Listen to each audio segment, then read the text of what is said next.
will speak, highlighting their own organisation's key points. Jeannie McIntyre from the Victorian Aboriginal Childcare Agency on behalf of the Coalition of Aboriginal Services will speak first. Then Dennis Wilkinson from the Australian Society of Social Workers, Dr Louise Rufiel from Australian Psychological Society, and I will close on behalf of ASCA, leaving further time for discussion. All panel members are committed to working together in any way we can to support the work of the Commission and of governments. The challenge is indeed complex, but we must find solutions for real and long-lasting change to enable some of Australia's most vulnerable to have their needs met. The investment in this Commission, the litany of horrors, the courage of survivors must be honoured. To not do so would be simply brutal. Our starting point is that current services are inadequate to meet the needs of this group, and that evidence from lived experience, clinical practice and research is sufficiently robust to establish the basis for trauma-informed, culturally attuned counselling and psychological care services to be comprehensively provisioned under the proposed redress scheme. In so doing, we recognise that many survivors will experience a range of physical, mental and psychosocial impacts as a result of their trauma, and may present in diverse ways with distress, disability, relationship and self-esteem issues and mental health challenges. While some people will need no or minimal counselling or psychological care, others will need longer-term support. The need will vary between individuals and fluctuate across the lifespan, as will the variety of services accessed. Options need to be broad enough to cater for diverse individual and cultural needs, and to provide survivors with the choice about where and how to access the care they need. We believe that there should be no fixed limits on services for survivors, that services should be continuously available and accessible, but a suitable ongoing assessment and review process must be in place to monitor. Of critical importance are the knowledge, skills and training of practitioners and services working with survivors, with the risk of re-traumatisation high when inadequate or when funding constraints necessitate precipitous termination of a therapeutic process and relationship. Accordingly, all 4 organisations support a robust training and accreditation process and the development of a database of accredited practitioners which is well marketed and accessible.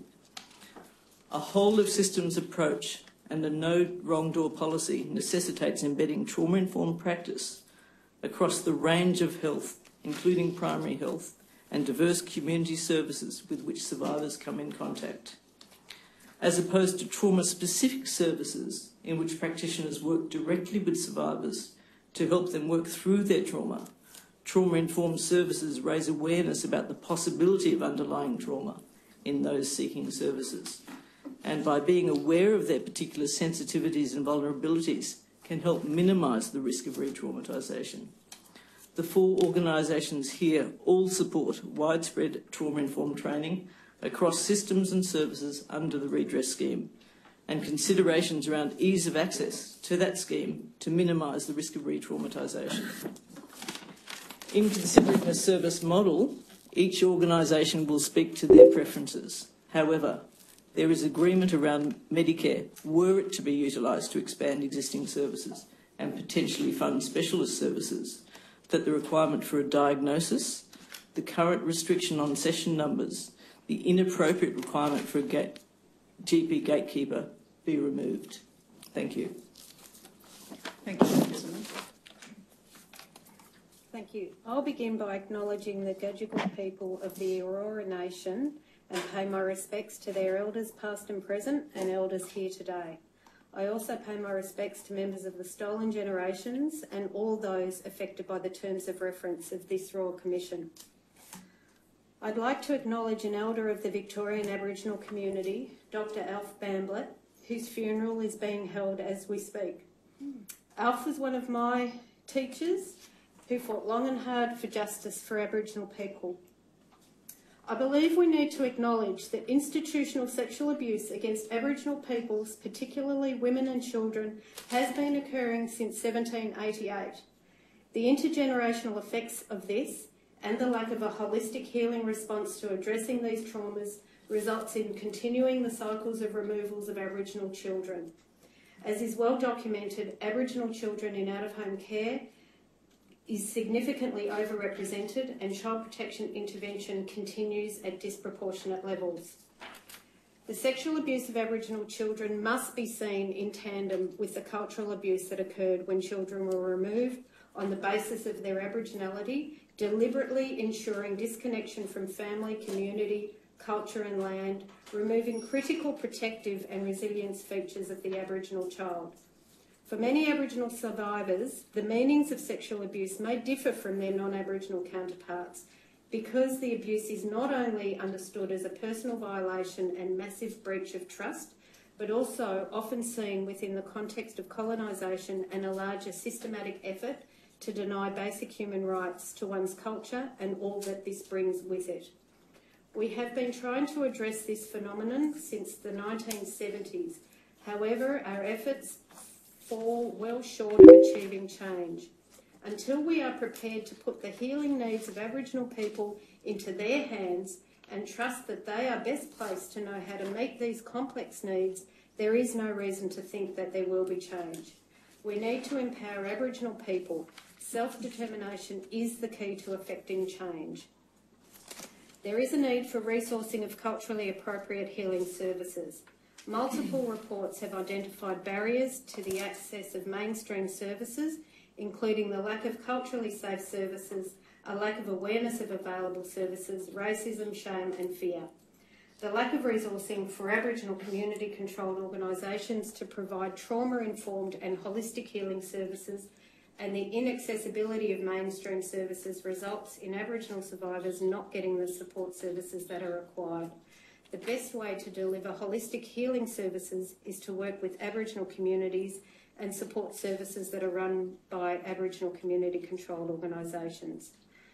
VACA supports the majority of the principles raised in the consultation paper. Our views may differ on how these principles are enacted or implemented. The complex, multi-layered traumas experienced by Aboriginal survivors requires a broader interpretation of counselling and psychological support to enable cultural healing programs like Red Dust and the Maramali program to be funded and available to survivors.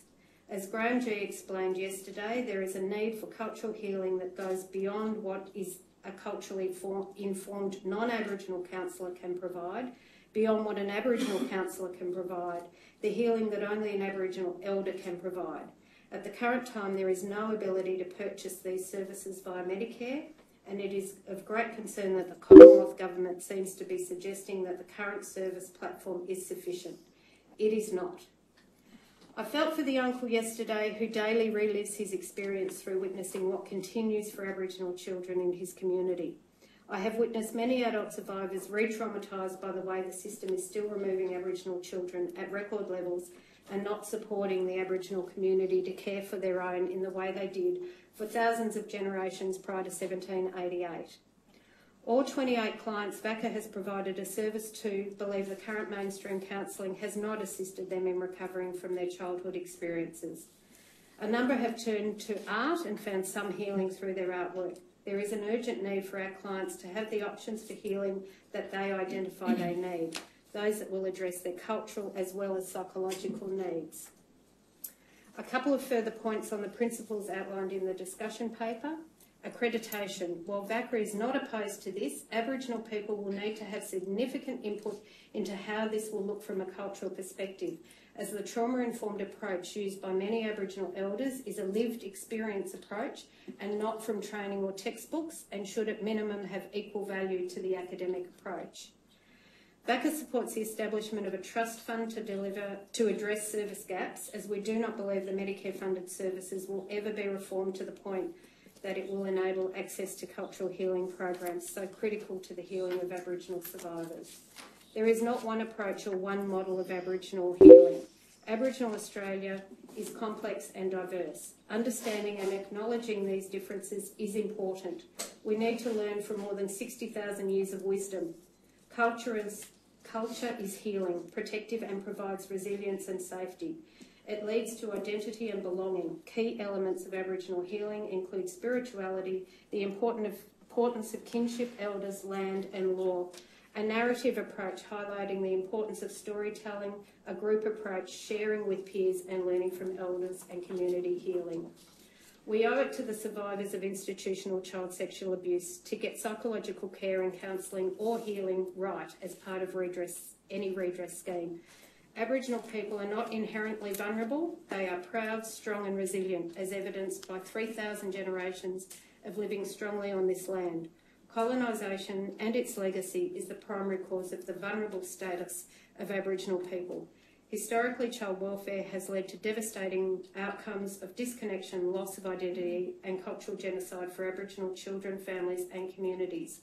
Today, the all too familiar figures of ever-increasing rates of child protection notifications, removals and placements with non-Aboriginal families, over-representation in juvenile and adult justice systems, and the inability to close the gap on structural inequities and disadvantage experienced by Aboriginal communities. The impacts of invasion, occupation and colonisation and the ensuing policies of forced removals are still evident. Redress is a vital step to addressing the wrongs committed against Aboriginal peoples from first colonisation. I thank the Commission for their continued effort and belief in the Aboriginal community's ability to heal their own. I sincerely hope your recommendations do not prove to be yet another letdown to those so let down today. Thank you. Thank you. Ms Rufill. Hello, my name is Dr Louise Rufill and I'm speaking on behalf of the Australian Psychological Society, the professional body for psychology in Australia. The APS has over 21,000 members and are the largest mental health profession in Australia.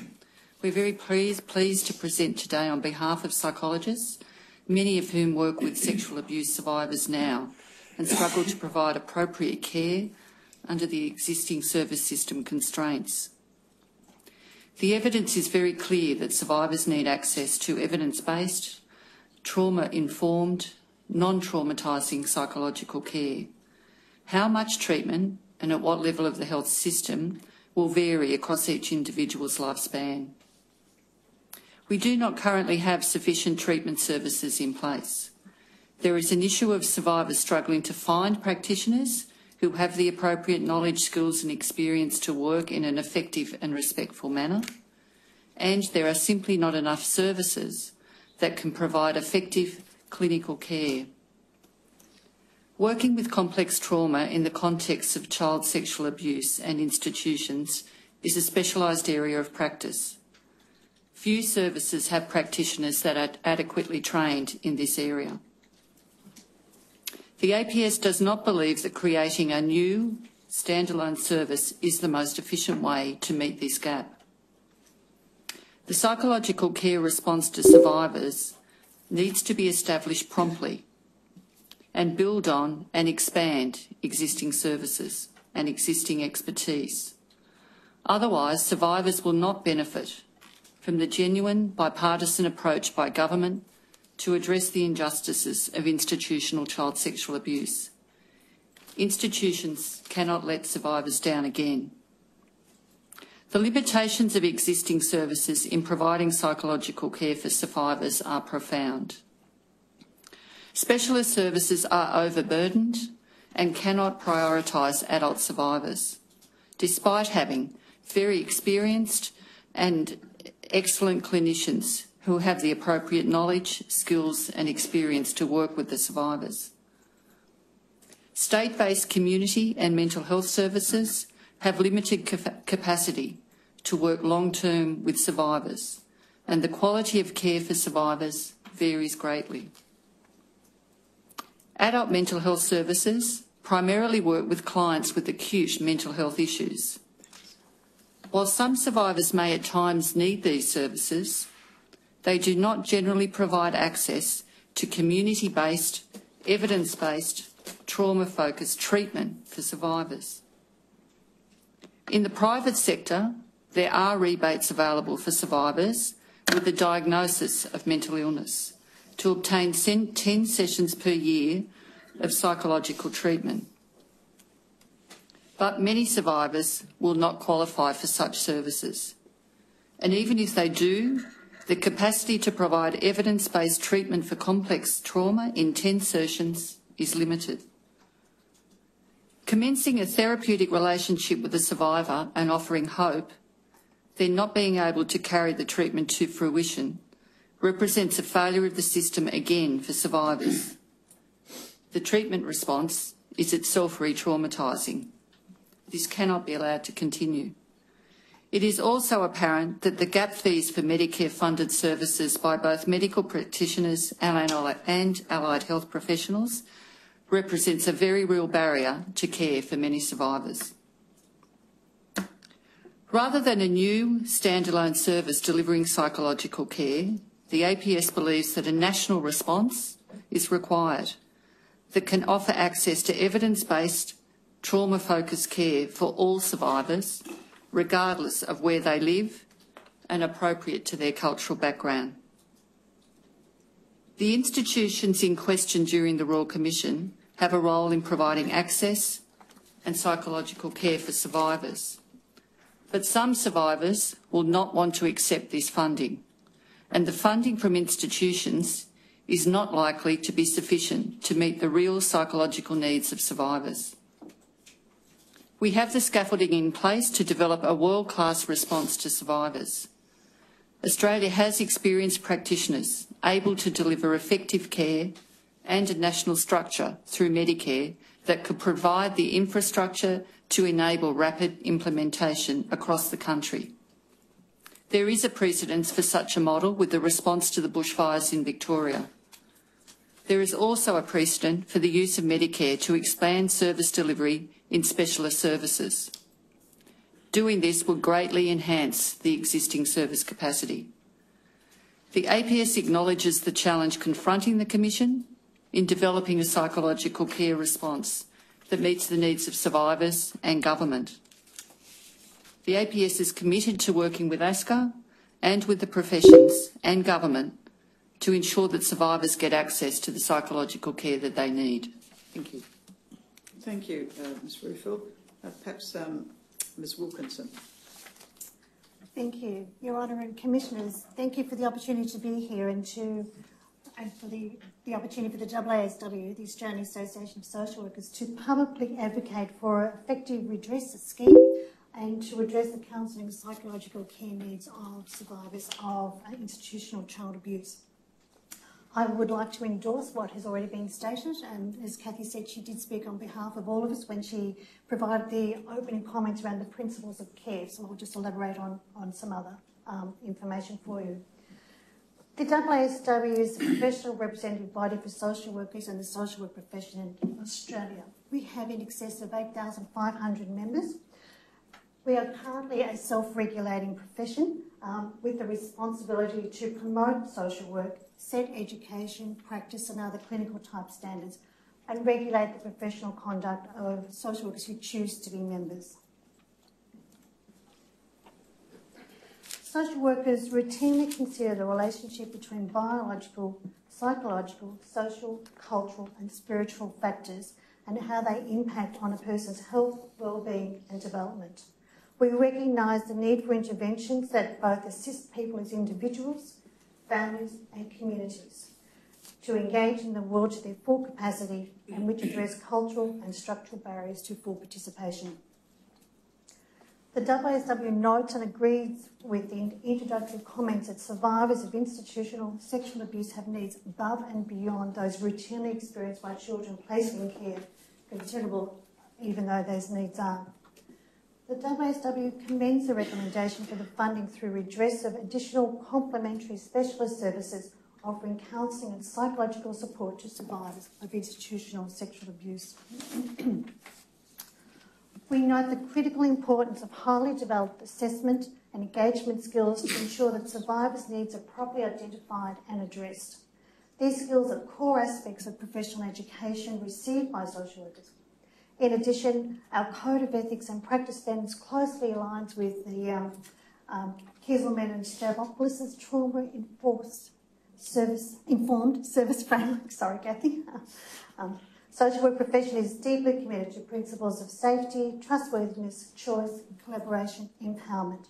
It is embedded in principles of social justice and anti-discriminatory practice and recognises the need for responsive, inclusive and accountable practice based on strong collegial relationship with stakeholders. There is considerable good work happening already in the community for working with people who have experienced a trauma such as we're talking about today. However, the current service system, as Louise has very well articulated, is currently inadequate in its availability, in its timeliness of its response, and at times the competency of the practitioners. This is highly specialised, highly complex work. We do endorse what has been articulated so well in ATSCA's submission about we need a trauma-informed service system so that there can be no wrong door approach, and everybody who is entitled and requires this intervention and assistance by the service system is able to receive it in the most appropriate, seamless manner. Service users need assurance of effective, targeted, timely and highly skilled practitioners, and that's where the role of the professional associations such as the AASW has a role to play. We set the educational standards, we describe the competencies of our practitioners, we have accreditation systems in place for members who work in particular areas such as mental health. We have contractual arrangements with Medicare and others as well to assess our individual members to award an outcome such as a Medicare provider number, and then we have compliance systems to monitor the individual practitioner's adherence to the standards and the CPD to maintain that provider number. We absolutely endorse there needs to be accreditation of individual practitioners to work in this particular field. This is complex, highly sensitive work, and we cannot afford to have a system creating trauma as has been articulated in our submissions to date. We believe the Medicare system is an excellent platform on which to build this new service system or this response to survivors of institutional child abuse. We don't endorse the need to create a new system. We think the principle of Medicare universality can be protected and is not compromised if we have an extension or a modification to work with a particular client group. And as Louise says, there is examples of that happening with the bushfires in Victoria. There's other models, of course, through the Department of Veterans Affairs, but the Medicare one is well known, it's not stigmatised. We have people already working in that system, and we believe that it is the appropriate platform for which us to build a new service response. I also would really like to endorse everything that has been said so far, but I'd also like to just comment on the symbolism of the 4 agencies, 4 different sectors here. We are committed to collaboration. We're committed to a seamless service response to people who require counselling and psychological care because of their experiences. We will collaborate together, and we are collaborating together, but always with the intent of building a better service system. And so I just thank you for the opportunity to be here today. Thank you, Ms Wilkinson. Dr Kezelman. Thank you. Look, thanks once again for inviting ASCA, and I'd just like to acknowledge the work of the Commission to date. I mean, it's been compassionate, it's been comprehensive, it's been forensic, and I'd like to just repeat Glynis's comments that it's great to be working together as a collective group. ASCA is a specialist organisation for adult survivors of childhood trauma, obviously including institutional child sexual abuse survivors. We combine a survivor perspective with that of clinicians, academics and researchers, authors of the nationally and internationally acclaimed practice guidelines around complex trauma and trauma-informed practice, and our work is grounded in research. We sit on the scientific committee of the peak international body, the ISSTD. So it's the research, the lived experience and practice evidence which is robust, and it needs to be used to inform optimal service responses and must inform standards. The bipartisan support for this Royal Commission's unprecedented. The Royal Commission is a global first, and the world is looking to Australia to continue this leadership. All governments and institutions must continue their proactive engagement so that we can reach the right solutions. Otherwise, community expectations, the health and well-being of survivors will be further damaged. Betrayal and abandonment will be replicated, and re-traumatisation will abound. Together, we must ensure that this Commission's work spearheads real and long-lasting change. The proposed system must honour the uniqueness of every survivor's experience, respect diversity, culture, diverse coping mechanisms, vulnerabilities and strengths. Current failures do not, in the main, relate to lack of awareness of existing services, but rather to lack of service affordability, accessibility, experience and expertise. To build confidence, we need appropriate services which are permanently available across the life cycle, accessible, flexible and determined by informed survivor choice and need. Provision of services needs to be both timely and responsive. The system needs to support both trauma-informed and trauma-specific services based on a no wrong door philosophy around which we all agree. Trauma-informed services minimise not only the risk of re-traumatisation, but they also recognise trauma's impacts on the capacity for people to seek help and to embrace choice. Research establishes the benefits in terms of client, staff and organisational well-being around trauma-informed practice.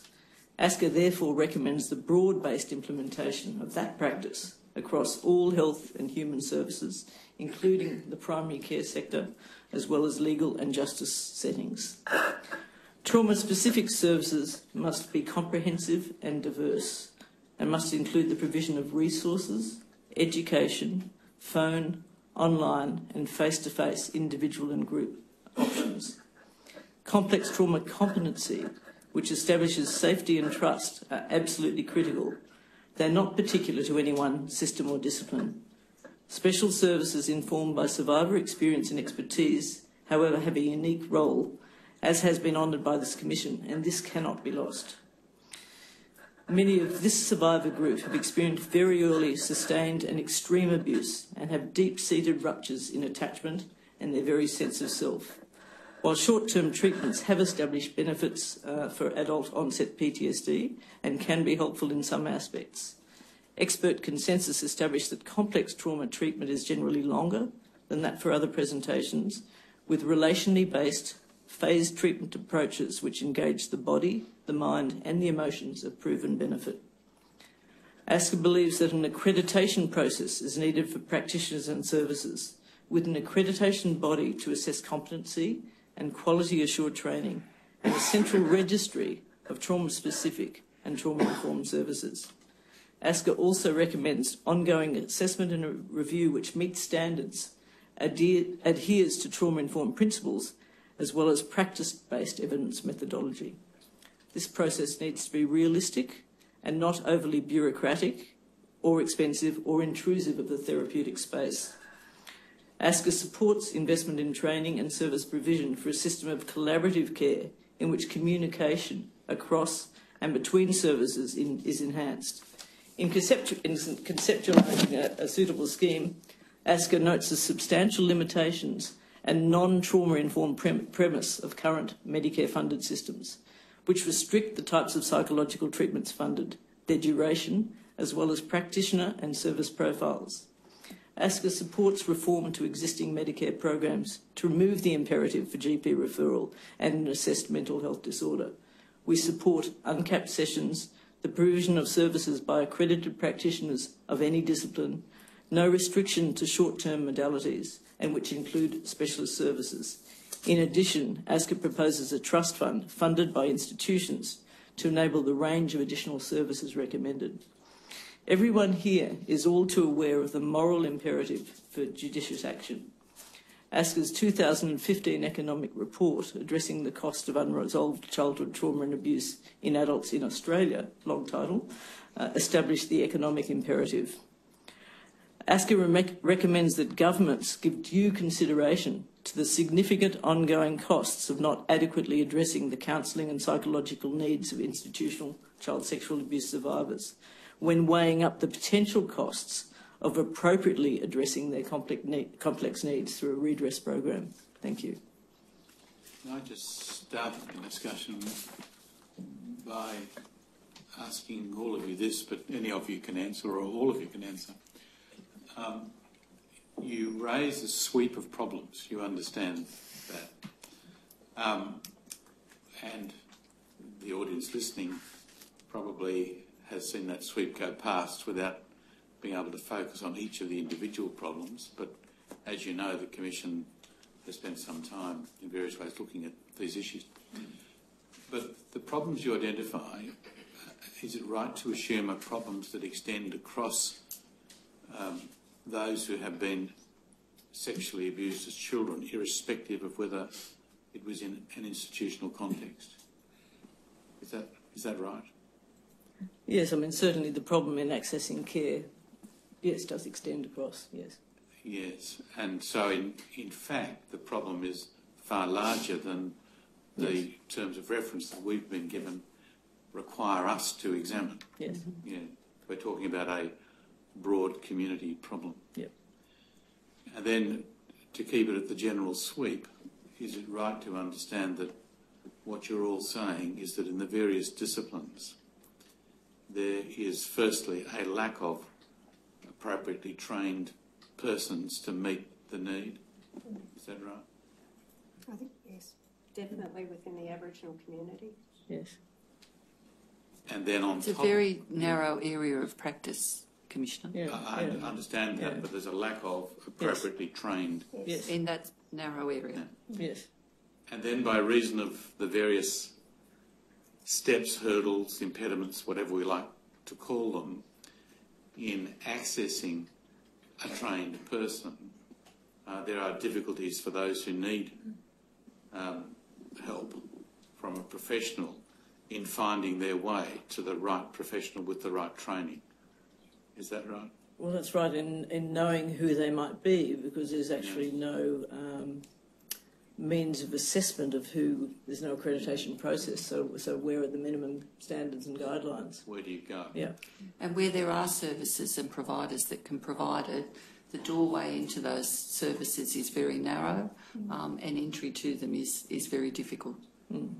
And when you can get in, the capacity to fully provide treatment is limited. Yeah. So many psychologists in private practice could provide the care, but there is very limited funding for people to access that care. Well, that's the next issue. There's a lack of funding to support those who need the care. Now, this may be a hard question, but in terms of those various steps, providing more trained people, providing avenues to make sure those who need it get to the right people, and then assisting those people to pay for the counselling they have, are we talking about very large deficiencies in money terms in our current system to provide the training, provide the access and provide the funding for those who need the access? We are talking about large gaps, but I'd like to reiterate the point that when you look at the cost of not providing the right treatment, the cost is absolutely enormous in terms of other expenses in health and welfare systems and criminal justice systems. Sorry. I was just going to say that's one of the reasons why we would articulate that the Medicare platform is a really good platform for us to begin to build a new system and a new response, because it's universal and it's everywhere. And the trauma-informed trained people, are we talking about a lot more learning for some people, or is it, what's the dimension of that issue? I think that's quite substantial as well. We're talking about starting with many people who are not even aware of the principles, with others who probably pay lip service to it. But what, again, we know is that when it's introduced, it's of profound benefit, not just to the well-being of people seeking the service, but also to the well-being of staff and the organisations themselves. So, again, it's a return on investment, if you like. Indeed. And would it require practitioners to attend a course, or is it something we can consider that could be provided online? What's the dimension for what we're talking about? No, I think it face-to-face training, because it needs to be experiential, it needs to be attuned to particular roles and responsibilities, and needs to be embedded right through the organisation at all levels, including in policies, procedures and systems. And I think it's a training approach, as Kathy said, but also the opportunity for people to have training placements in organisations that can deliver this. That hasn't been an easily obtainable for psychologists in their training, and that supervised placements in the specialised facilities are not easily obtained because of the lack of capacity in those existing services at the moment. Now, I assume that it's not because we exist that these problems have come to the surface and they're being talked about. Is that right? They've been talked about before? They certainly have within the Aboriginal community, and numerous reports have very well articulated and good recommendations have been made, but unfortunately government has never seen fit to implement. And what about more widely than the Aboriginal community? Have these problems been addressed? I think it's reasonable to say that it's an area that's been identified of significant improvement for a long time. Yeah. And what do you identify to the impediments as being the impediments to change? In the professions or in the service delivery? In both. I don't think there is that many impediments within the profession, at least of psychology. There is the capacity for better training within training programs that could be embedded into current training programs through we have accredited training programs. It wouldn't be difficult to ensure that there was greater attention in training programs. That would need to be accompanied by, as I said, placements in places where people can get experience, which is, again, I emphasise what Kathy said, that it's not just enough to have training, it's experience in the practice. The impediment overwhelmingly for psychologists who have the experience and the training is a service system that doesn't let them deliver that in the way they've been trained to deliver it. Because under Medicare 10 sessions is nigh on impossible, and in the public sector there isn't the capacity to do this type of work easily. It's a really resource-constrained environment in which this work is happening, and the option to go privately through Medicare is also highly constrained. But one of the things that I'd like to really make about the comments about training as well is, of course, we need to see the person in the context of their family and their community, and that's another layer or another dimension of the training, because we want people to be able to live their life to the fullest, and to be able to do that they need effective support, effective engagement and effective relationships at multiple levels. So it's not just a one-on-one type interaction with a person who has experienced child sexual abuse. I think it's important. Questions for the panel, if that's okay. The first question I have is a general question in response to the question about the adequacy of current practitioners and services. Do any of the panel members want to make any comments about the adequacy of services for children and youth, and then also the older end of the age spectrum as well in regard to trauma-informed care services? Kathy? I don't. Children and youth, I can't respond to. Just in terms of access to services for children can be somewhat easier than for older adults because of the more immediacy of the issues, so they can be prioritised by specialist services somewhat easier. But it's also true that the skills in working with children are very different to the skills in working with adults, and it's certainly an area of skill development that is quite narrow and probably not sufficient qualified people out there to work in that area. The other comment I would add to that is that when it comes to protecting children and adolescents, there's a fairly sophisticated child protection service system, and we have in some states a mandatory reporting, and there's been all sorts of training associated with that for professionals. So with children who perhaps are not expressing things verbally but expressing behavioural-wise, there is a system that can pick them up and intervene more quickly than, say, the older adult who can hide or mask or avoid such painful experiences and conversations. And I'll just add that, as was discussed in last week's public hearing, while there are access to services for Aboriginal children, they're all mainstream services, and whilst they make efforts to have some cultural understandings, they're not meeting the cultural needs of Aboriginal children, at least in Victoria. And I think when looking at the older population, I think it's only now that people are recognising the real issues around trauma and ageing, and particularly people who've been sexually abused in institutions when they have to be institutionalised in old age and what that can mean. So I think I'd say there's a dearth of understanding and experience in that area, and therefore of services. So although the emphasis has perhaps been on the adult system, there's still significant deficits both at either end of the age spectrum as well. This question is probably more to you, Ms McIntyre. Did you want to comment any more, given that we were talking yesterday about some issues or aspects of cultural safety and what that means both for people accessing a redress scheme but also for the psychological care that's required? I think it's significantly important to have support services available through the Aboriginal community to support people in application process, understanding what's available through any redress program that may be established, and ensuring that basically they have a bit of a case management approach that can support them. Because of time, I cut out a lot of what I was going to say about the client group that I've been working with. But they've been, they have numerous issues beyond coming forward and talking to the Royal Commission. And in fact, our experience is that starts a journey for them. And one of the things they are often wanting to do is actually go back and revisit the institution. And part of our concern is to do that without having gone through some sort of program like Maramali, and there are other programs. I talk of that one a lot because I'm very familiar with it.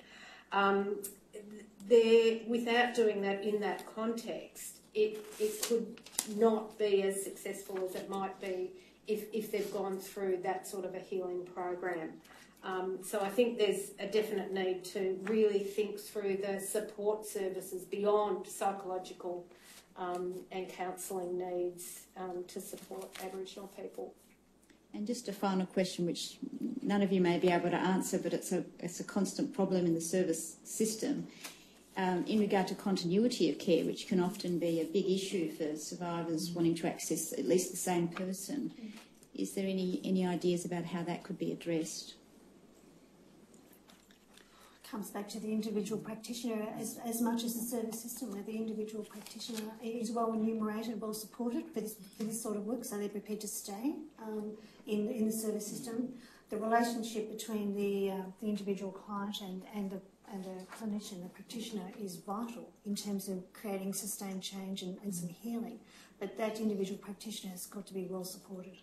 So do you think there's current limitations or limitations in the current system in allowing practitioners to be able to have that continuity of care? Yes. The current experience, of course, is the funding for a lot of mental health services is coming to an end at the end of June. And people don't know if they've got jobs beyond June. So people are leaving their jobs because we all need certainty in our income. I think there are whole issues, around vicarious trauma and the sort of supervision, professional development and supports there are in the system, and when systems are stretched, obviously those supports are less available. I was going to add too that the context of mental health service delivery is so overstretched at the moment that we're talking about an area of mental health service delivery that's very complex work, very demanding, inadequate supports for practitioners working in the area, and huge demand for them to provide care that presents a real situation for burnout from already overburdened providers.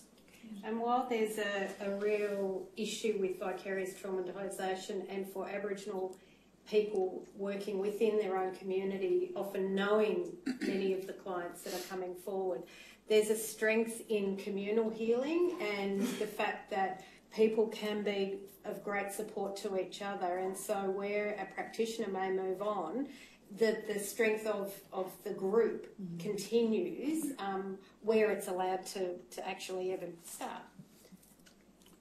I have two questions for the panel. The first is this. Great trauma is experienced by family members of survivors, sometimes people who die, and victims of child sexual abuse. Where do you think they fit into a redress system or a response system?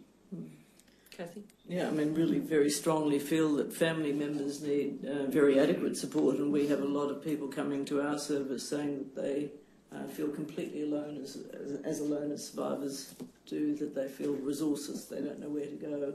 But it's so crucial that they have the capacity to understand their own needs for self-care, but also to understand trauma dynamics so that they can understand the reactions of the person that they're trying to support.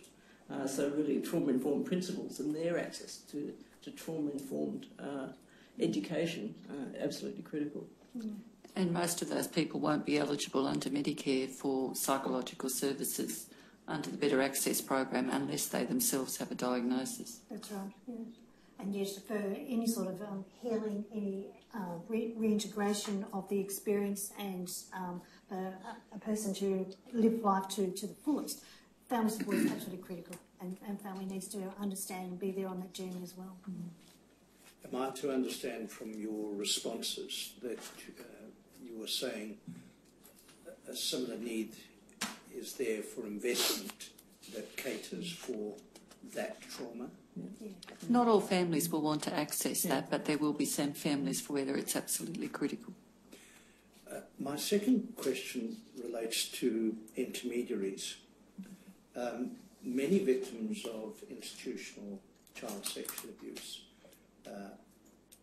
turn to organisations with which they feel comfortable that aren't institutionally based.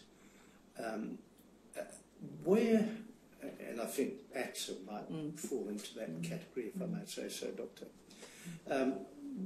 where does that fit within a redress scheme? Do they need a special support? Well, obviously, certainly believe so, because I think having, and it doesn't just apply to ASCA, it applies to the Alliance for Forgotten Australians and other organisations where people can identify with a group, because obviously one of the core issues about having been abused is you often feel very isolated, as if you're the only person, no one else understands. So, I mean, that peer identity is absolutely critical, but also having an organisation that you believe understands and that can be with you and walk with you on the journey unconditionally can be absolutely critical for the healing process about building safety and trust and feeling that you're held and contained within an organisation. So are you suggesting we need to make remarks about those particular needs? Absolutely. I think there needs, that emphasises the need that once one option's not going to be sufficient to meet people's needs, there will be people, as you say, that feel that link to a service that really understands them, or an institution, if you like ASCA, that really understands them is beneficial. There will be others that find a more cultural approach, as Kathy describes, is more appropriate, and for others there will be a private practice approach which provides some degree of anonymity which will much better meet those needs, and all three needs are equally valid. Yeah, and I don't think they're mutually exclusive. People may draw from several of those different places. Yeah. Choice being the significant absolutely and driving principle. Thanks, Chair. My question was for Ms Wilkinson, but other members of the panel may wish to comment. It's in two parts. Firstly, do you think that there are enough counsellors working in schools throughout Australia? And secondly, do you think that counsellors who do work in schools are sufficiently trained to maximise the possibility of a child who is attending that school and is being the victim of sexual abuse disclosing to the counsellor that sexual abuse? No, I don't think there's enough support services in schools for children and the families of children. I think school counsellors, in our experience, they're very overworked, and it's also they're under a lot of pressure because of the changing policy environment to move to chaplains, and several of our members have actually lost, professional social workers have actually lost their positions because of the policy shift. Now, the chaplains may be very, very good. I'm not making any comment about them at all, but I do know that social workers are well trained in child development, child protection, and are a very effective support for schools. No, there's just not enough in the service system to be available with the speed, with required, and to intervene at the level that is required. And the second part was, do you think that however, that counsellors who do work in schools, do you think that the training for them is sufficient for them to maximise the possibility of a child who is the victim of sexual abuse disclosing to the school counsellor that abuse? I think social workers are well prepared if a child discloses, and not only discloses verbally but discloses through behaviour. But it's a matter of knowing that child so you can pick up when behaviour has changed. So therefore it's the relationships there with the teachers who have longer time with the child.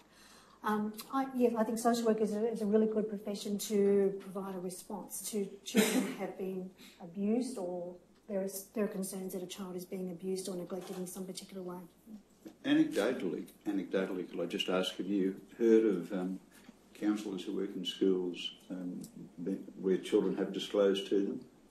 Yes, that they were being sexually we have a very active group within our organisation of social workers who work in schools, and they're developing standards around how to intervene, when to support, when to stand back, those sort of things.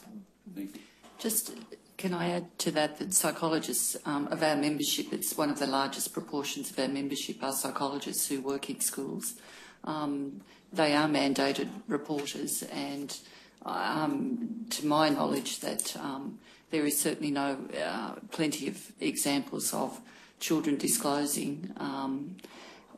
Psychologists are very well trained to be doing that particular role, but there is a difficulty at the moment in increasing moving away from paid psychology positions in schools, so psychologists who are based in the school system itself on a day-to-day basis. Those positions are dwindling, and the difficulty in ensuring consistent service provision within one school as departments move away from having a paid psychologist in the school may present difficulties in the future.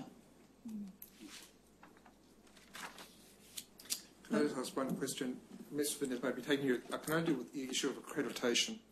Can I understand a couple of things about that? Is it your joint proposal that there be an accreditation that would be cross-disciplinary across social workers, counsellors, psychologists and health workers more generally? Is that correct? That's correct. And Aboriginal healers. And with the input of survivors, so that survivor voice needs to be in their lived experience. The second thing then is you'd be aware that there's been a great resistance by governments to increase accreditation programs in many areas. And you'd be aware of inquiries into the Australia's health workforce and others, which I was part of. What do you see as the substantial barrier to the creation of a cross-disciplinary accreditation process or scheme? And secondly, can you give me an example of an accreditation scheme that would be a like model or a like fit for that? It's a big question. From the professions here at the table today, there is extreme goodwill to make this work. So perhaps some of the difficulties that happen in getting professions to align may not be the case. So that obviates one of the barriers. I think at the moment there is very goodwill that professions will work towards this together. I think perhaps the biggest barrier may be funding for an ongoing accreditation scheme to be developed. At least the professions here today have agreed we would work together to do that, but it would require some financial support for the system to be set up and maintained. In terms of examples, the Australian Psychological Society at the moment provides an accreditation process for certain providers under ATAPS and under Medicare. We have the pregnancy counselling Medicare item. Some of the other ATAPS child mental health service, we provide a training and accreditation process. So there are systems in place that could be built on there. That is probably the best example, is that one where there is certain standards that we as a professional association is obligated to accredit members against. So there's a robust application process. Standards have to be met, and then standards have to be maintained. So it's an annual accreditation process, and it's around CBD and a particular type of CBD as well. And then on top of that, we have an obligation around auditing systems to ensure integrity so that the workers do maintain their skills and knowledge and are highly competent professionals. We're accountable to Medicare around that. Yeah. And ASCA also has a process whereby it has not so much an accreditation process, but an application process with minimum guidelines and standards for people on our complex trauma database, referral database. Thank you. Given the time, I have one question, for the same question for each of you. There's been much talk about trauma-informed care. What reviews or evaluations have been done of trauma-informed care or practice to enable you and us to be satisfied that it's an effective way of delivering services? There's certainly quite a lot of studies from the States, which I'm happy to share, obviously, with the Commission, which does substantiate significant gains for all stakeholders involved. So, quite happy to share those. Are they recent studies? Yeah, no, they're recent studies. Not so much that I'm aware of in Australia, but I can certainly look into that. We work quite closely with the Mental Health Coordinating Council. That would be very useful, We've Dr. done a lot of work in this area. Yeah, if you can provide us with what you know to be available and see whether there's anything more. We'll do, and I'm sure some other people may have access as well. As Grant G spoke yesterday of some evidence through the Canadian Aboriginal healing programs, I've got access to that evidence through some documentation he's given me, which I don't have with me right now. But I think, from an Aboriginal perspective, yes, it's trauma-informed, but it also has to be balanced with culturally informed or through a cultural responsive way of delivering services. Thank you. I think it's important to differentiate between trauma-informed care and trauma-focused practice, and Kathy perhaps is best placed to explain the difference. Would you like to do that, Kathy? Well, trauma-informed care being really designed for services that don't work directly clinically with people who have trauma issues, but really anywhere where a human being attends who may have their own lived experience of trauma, and that may be affecting the way they engage with services. Trauma-specific services focus on working clinically with people's trauma issues. Thank you. And just I'll reiterate what Kathy said about her own guidelines and the evidence that's been done, but not all survivors will have the same psychological issues. So we're not just talking about, post-traumatic stress disorder will be one thing that some will present with, but some will present with depression, with a range of anxiety disorders, and there's ample evidence that we can provide for you for the role of psychological treatments. I wasn't so much concerned about the role of psychological treatment, as it were. It's just there has been much discussion about this particular form of treatment, practice or care. Do you have anything to add? I would have to seek advice from my members and get back to you about that. Thank you. Thank you, Ron. Well, this is a conversation that could go on for some time, but we don't have that time, I'm sorry. But again, can I, like I've thanked others, thank all of you, because you've all made very significant time available to us at various stages, and I hope that will continue. But thank you so far. And we'll take lunch. Thank you, Ron.